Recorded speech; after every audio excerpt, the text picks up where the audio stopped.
Professional লাইফে হতাশার চরম মুহূর্তে আসলো এইচআর থেকে মেইল, অ্যান্ড আমি তো মহা খুশি অ্যান্ড চলে গেলাম। ওয়েট, আমি যাচ্ছি কোথায়?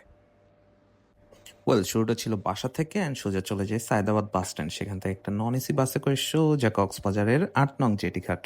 অ্যান্ড এখন শুনেন এক দুঃখের কাহিনী। কোনো এক অজানা কারণে গতকাল রাতে আমার ফোনের ডিসপ্লে নষ্ট হয়ে যায়, অ্যান্ড এই অবস্থায় সোজা আমরা ট্যুরের দিকে আগাচ্ছি। যাই হোক, দুঃখকে সাথে নিয়ে উঠে পড়লাম মহেশখালীর স্পিড বোটে, অ্যান্ড আমরা এখন চলে যাচ্ছি সোজা মহেশখালী।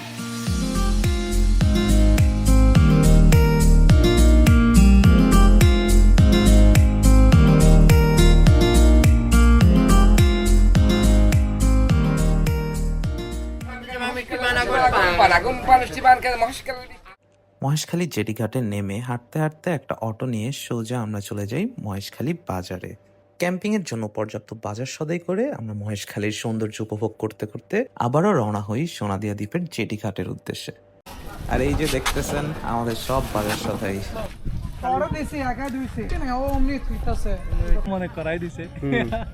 ফাইনালি পৌঁছে গেলাম আমরা সোনাদিয়া দ্বীপের যে বোটঘাট এখানে, আর দেখলাম জেলেরা মাছ ধরে এনেছে তাজা তাজা মাছ দেখে খুব ভালো লাগছিল। আর আজকের ওয়েদারটা বেশ সুন্দর, যার কারণে আমাদের জার্নিটা ছিল অসাম। আমরা বোটের জন্য ওয়েট করছিলাম একটা ব্রিজের উপরে। এই ব্রিজটা কমপ্লিট না, কারণ এই ব্রিজ দিয়ে কোথাও যাওয়া যায় না, শুধু উঠাই যায়। আর অপেক্ষা করতে করতে এবার নিজেদের একান্ত কিছু সময়। ঢাকা থেকে আপ ডাউন করতেছি, জীবনে এরকম তুমি আমার একটুখানি কম না কেন, মানে অর্থাৎ ওনাদেরকে কোনো রকমের টিকিটের ব্যবস্থা করবেন। ধর আমি ঢাকার ট্রেনের টিকিটটা আমি করে দিতাম। টিকিট হয়েছে তো, ট্রেনেরটা ট্রেনটা কেমনে কালকে ছিল না, ওটা আমি আনা করতাম। আর এর মধ্যেই ঘাটে এসে উপস্থিত হয় আমাদের কাঙ্ক্ষিত সেই বোট। আমরা একটু পরে হাঁসের মাংস দিয়ে তার ইয়া করে লাভ নাই। বৃষ্টি বন্ধ হইতো না।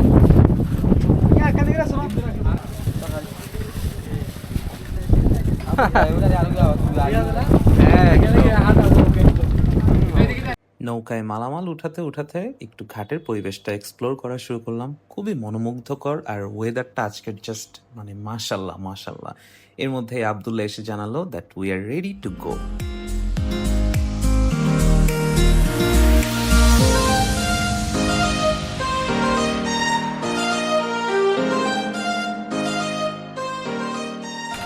ওয়েল, একটা বিষয় আপনাদেরকে জানিয়ে রাখা বেটার, সেটা হচ্ছে মহেশখালী দ্বীপ থেকে সোনাদিয়া দ্বীপে প্রতিদিন একটা বোটই চলাচল করে।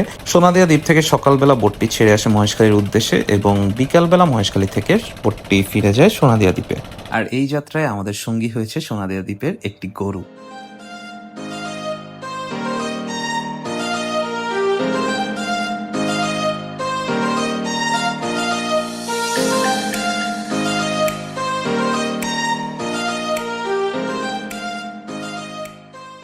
যেতে যেতে পথে দুর্যোগের ঘনঘটা, আকাশ ভেঙে নেমে এলো বৃষ্টি, অ্যান্ড কিছু যেহেতু করার নাই, সো উপভোগ করাই শ্রেয়। আর এরই মাঝে বেলা গড়িয়ে সন্ধ্যা নেমে এলো। ঠিক তখনই আমরা প্রায় অন্ধকারাচ্ছন্ন অবস্থায় পৌঁছালাম সোনাদিয়া দ্বীপে। ভাই, বাইরে প্রচন্ড পরিমাণে ঝড় হচ্ছে, অ্যান্ড এর মাঝখানে আমাদের ক্যাম্পিং এর সব প্ল্যান বাদ দিয়ে আমরা চলে আসছি আমাদের গাইডের বাড়িতে। সবাই টোটালি ভিজে আছে বৃষ্টিতে, অ্যান্ড কি করবো আমরা কিছুই বুঝতেছি না। বৃষ্টিতে বাহিরে এমন বাজে অবস্থা হয়েছে, ক্যাম্পিং তো দূরের কথা, আমরা যে বাইরে চুলা জ্বালাবো সেই উপায়টুকু ছিল না। তাই আর কি করার, গাইডের বাড়িতে আমাদের রাতের খাবার দাবারের আয়োজন করে নিলাম। সেখানে আমরা জম্পেশ খেয়ে নিলাম। আমরা যেহেতু করার মতো কিছুই পাচ্ছিলাম না, তাই এখন বৃষ্টির মধ্যেই বের হলাম সোনাদিয়া দ্বীপটা ঘুরে দেখার জন্য।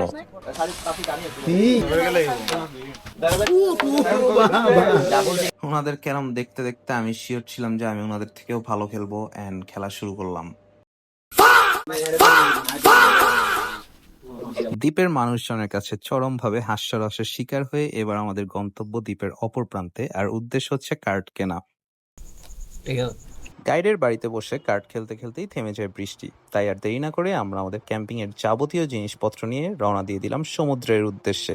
আমি সবচেয়ে ইম্পর্টেন্ট দায়িত্ব আছে। একদম আমাদের মেইন ম্যান।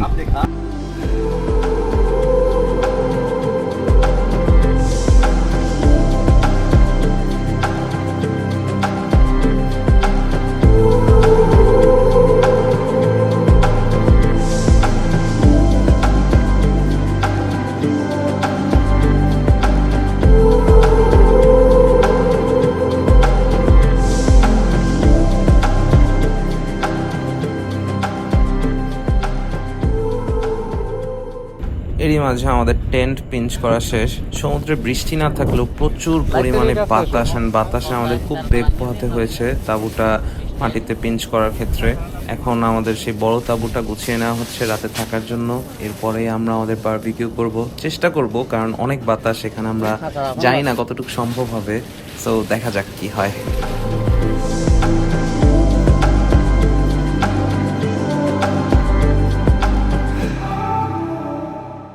আর এখন বাইরে প্রচুর পরিমাণে বৃষ্টি হচ্ছে, এর মধ্যে আর আমাদের যে বারবিকিউ সেটা আমাদের বাইরে করাই সম্ভব হয়নি, যার কারণে গাইডের বাড়ি থেকে সেটা কমপ্লিট করে এনে আমরা তাঁবুর ভিতরে খাচ্ছি। জানি না এই বৃষ্টির মধ্যে আমরা কতক্ষণ বাইরে থাকতে পারবো। বলতে বলতে নেমে গেল ঝুম বৃষ্টি, তাই আর দেরি না করে আমরা তাড়াতাড়ি গাইডের বাড়িতে ফিরে আসি অ্যান্ড এসে আমাদের ক্লান্ত শরীর নিয়ে রাতের ঘুমটা ঘুমিয়ে পড়ি। ঘুম থেকে উঠে সকালের নাস্তা ছিল আমাদের এরকম। আর সব পেলে যেহেতু নষ্ট জীবন, তাই কিছু অপ্রাপ্তি নিয়েই আমরা এবার বিদায় জানাচ্ছি সোনাদিয়া দ্বীপকে। আমরা গতকাল যে রাস্তাটা দিয়ে এসেছিলাম সেটা অলরেডি পানির নিচে চলে গেছে, অ্যান্ড পানি দিয়েই আমরা এগিয়ে যাচ্ছি আমাদের বোটের দিকে।